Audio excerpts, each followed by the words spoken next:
Assalamualaikum warahmatullahi wabarakatuh. Biar semangat dalam membuat kontennya, jangan lupa like, comment, and subscribe tombol yang ada di bawah ini. Baik anak-anak, pada sesi kali ini setelah kita kemarin melaksanakan penilaian harian, kita lanjutkan pada materi listrik dinamis. Jadi ini lanjutan dari materi yang sebelumnya, di mana pada materi yang sebelumnya yang kita bahas adalah tentang besaran listrik dan juga hukum-hukum dalam kelistrikan. Nah, itu juga bagian dari listrik dinamis. Kemudian kita lanjutkan.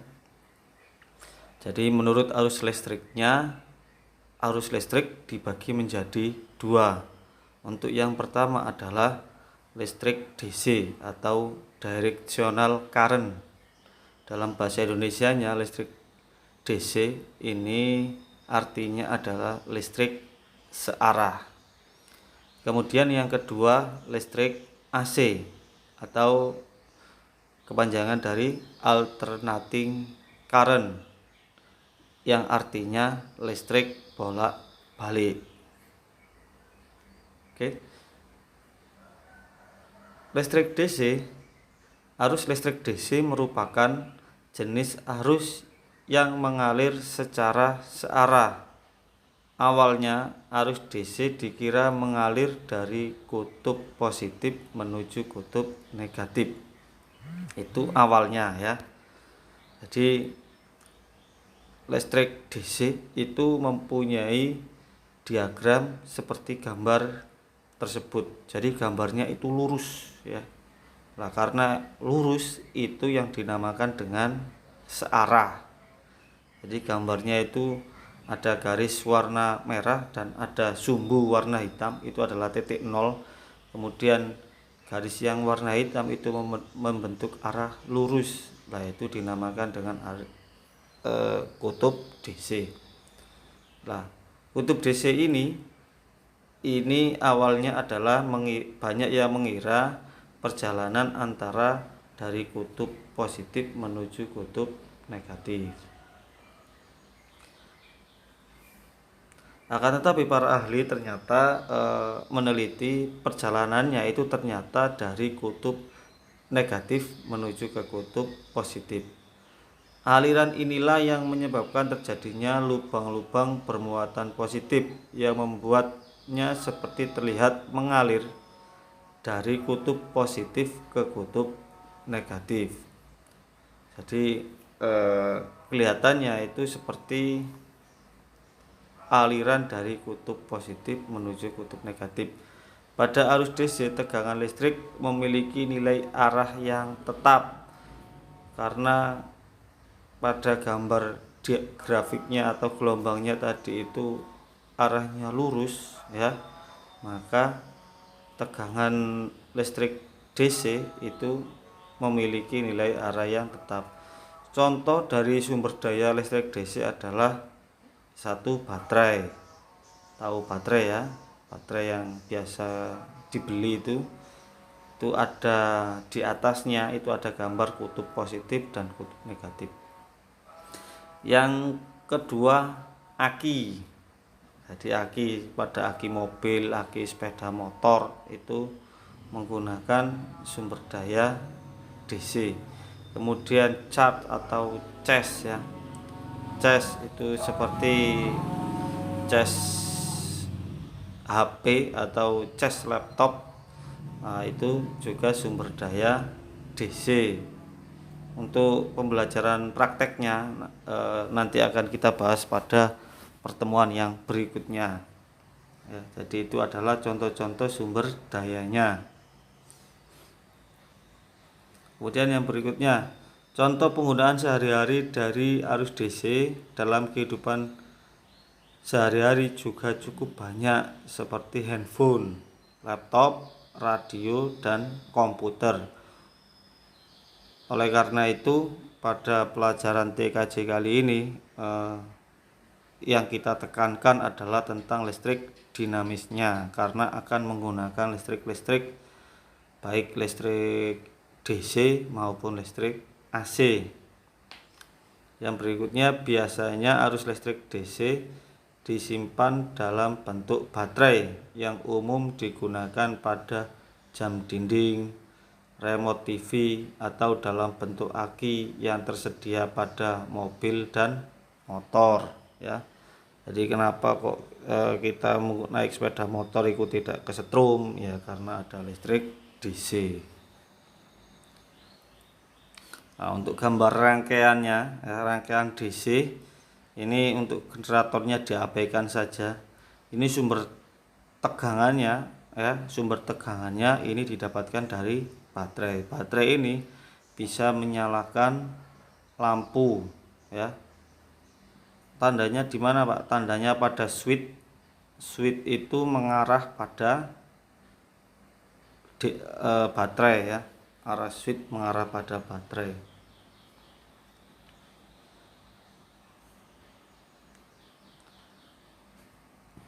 Kelebihan arus listrik DC atau directional current. Kelebihannya yang pertama, arus listrik DC dapat kita temui di setiap peralatan elektronik seperti remote, kemudian jam, kemudian mainan adik-adik kecil kita pada handphone, pada laptop ya, yang dapat disimpan dalam bentuk baterai atau aki. Jadi arus listrik DC nya ini kemudian disimpan di baterai atau aki. Arus listrik DC dapat diisi ulang supaya kita mudah untuk membawa dan menyimpannya dalam waktu yang lama. Jadi kita menggunakan charge ya. Charge itu kemudian dimasukkan pada listrik PLN, AC, atau nanti akan kita bahas di slide yang berikutnya. Kemudian di-charge, kemudian dimasukkan di HP atau dimasukkan di laptop, sehingga apabila kita mau menyalakan HP atau mau menyalakan laptop itu tanpa menyolokkan kabel lagi ya. Itu namanya listrik DC. Kecuali nanti kalau baterainya rusak lah, itu beda lagi ya. Kekurangan dari arus listrik DC, directional current. Arus DC hanya bisa digunakan dalam daya yang rendah dan tidak dalam daya yang tinggi. Nah, ini mungkin kelemahan sementara ya.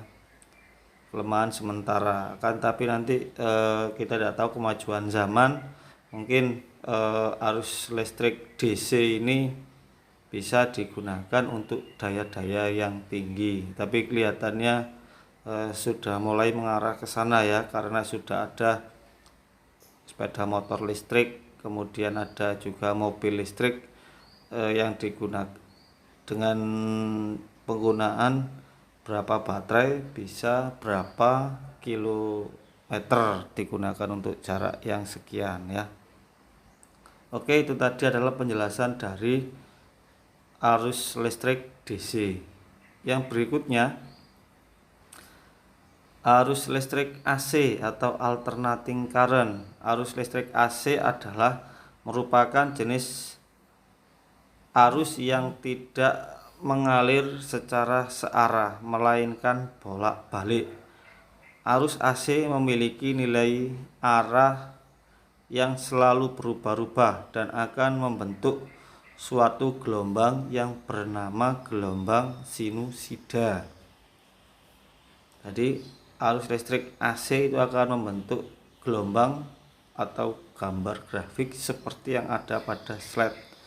Nah, itulah dinamakan dengan arus bolak-balik karena pada yang gelombang yang warna merah ya, itu ada naik turun atau gunung lembah yang melewati dari sumbu yang ada di tengah ya. Melewati sumbu yang ada di tengah, di mana bolak-baliknya itu dari atas bawah. Jadi antara kutub positif dan kutub negatifnya ini menjadi satu pada diagram tersebut ya. Pada arus listrik AC dikenal yang namanya frekuensi, yang mana besarnya frekuensi ini berbeda-beda di setiap negara. Jadi gelombang naik turun ya. Pada setiap gelombang itu kan ada 2 unit pembentuknya ya. Yang pertama, tinggi rendah gelombang itu dinamakan amplitudo, akan tetapi panjang dan pendek gelombang itu dinamakan frekuensi. Nah, penjelasan singkatnya seperti itu. Itu dulu di kelas 9. Di Indonesia, arus listrik AC yang ditetapkan oleh PLN memiliki frekuensi sebesar 50 Hz, sedangkan tegangan standar untuk arus bolak-balik satu fasa di Indonesia adalah 220. Nah, frekuensinya ini maksudnya panjang pendek gelombang. Jadi gelombang naik turun itu ada sebanyak 50 kali ya, 50 naik turun dalam 1 detiknya. Karena rumusnya sama F sama dengan seperti ya. Itu rumus frekuensinya. Lah, di mana di Indonesia itu tegangan standarnya adalah 1 fasa.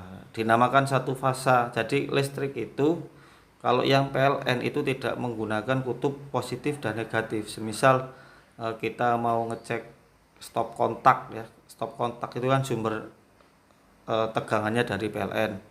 Kalau kita cek menggunakan tes pen itu yang satu nyala, yang satu mati. Lah yang mati itu bukan min dan yang nyala bukan plus, akan tetapi yang mati itu namanya netral karena sumbunya 0. Kemudian yang nyala itu namanya fasa ya. Oleh karena itu pada slide ini ditulis arus bolak-balik 1 fasa. Di Indonesia adalah 220 volt. Jadi tegangannya adalah 220 volt.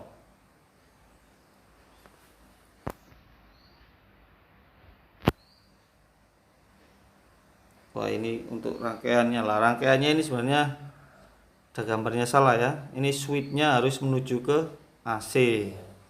Tapi kok switchnya ini masih di DC ya. Ini ditekan-tekan seharusnya bisa berubah. Bisa ke bawah, tapi kok tidak bisa ke bawah ini. Gak apa-apa, yang penting paham ya. Jadi untuk AC itu sumbernya dari generator atau PLN. Bisa dari generator atau PLN, bukan baterai. Kelebihan arus listrik AC. Arus listrik AC biasanya dipergunakan untuk menyalurkan listrik menuju tempat yang jauh, dikarenakan arus AC memiliki kerugian yang lebih kecil dibandingkan arus DC. Jadi di Indonesia itu listrik mulai dari antar satu rumah ke rumah yang lain, kemudian dari satu tempat, dari satu kabupaten ke kabupaten yang lain, sampai provinsi, sampai ya seluruh negara itu listriknya sumbernya menggunakan sumber AC ya, karena memiliki kerugian yang kecil tadi. Jadi cara penyalurannya seperti itu.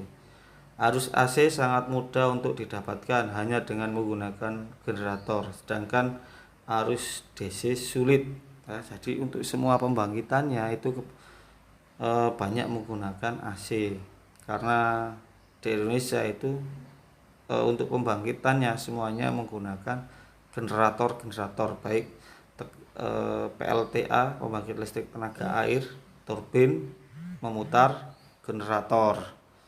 Kemudian batu bara itu juga, atau bahan bakar minyak itu juga memutar generator. Jadi generator itu contoh mudahnya seperti diesel itu ya, diesel di pernikahan itu kalau tahu ya. Itu namanya, itu mengeluarkan sumber daya AC. Kemudian listrik disalurkan menggunakan voltage yang tinggi yang sudah di step up dari trafo, sehingga menjadi pilihan yang tepat untuk menyalurkan listrik menuju tempat yang jauh.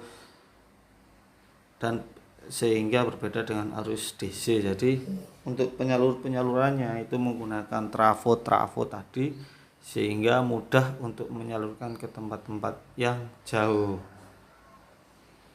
Kekurangannya, arus AC tidak dapat disimpan dalam waktu yang lama dan juga tidak dapat dipindahkan untuk keperluan yang tiba-tiba.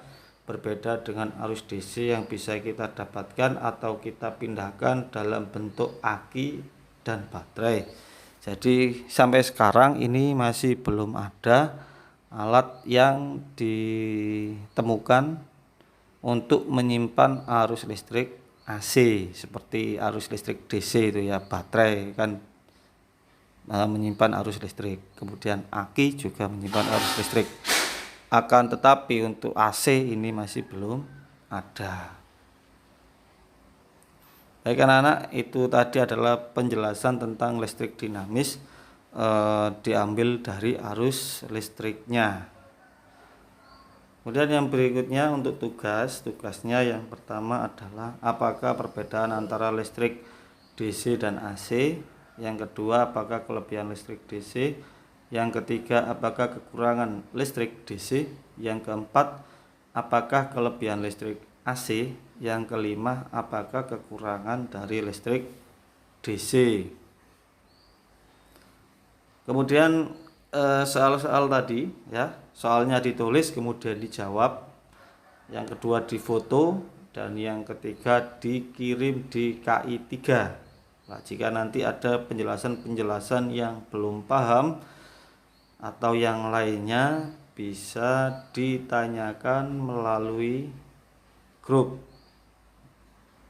Baik, itu saja ya, sedikit penjelasan tentang arus listrik ya. Jadi listrik dinamis yang dilihat dari arus listriknya itu tadi adalah teorinya. Untuk minggu depan insya Allah nanti akan kita praktekkan atau kita tunjukkan yang mana arus DC dan arus AC.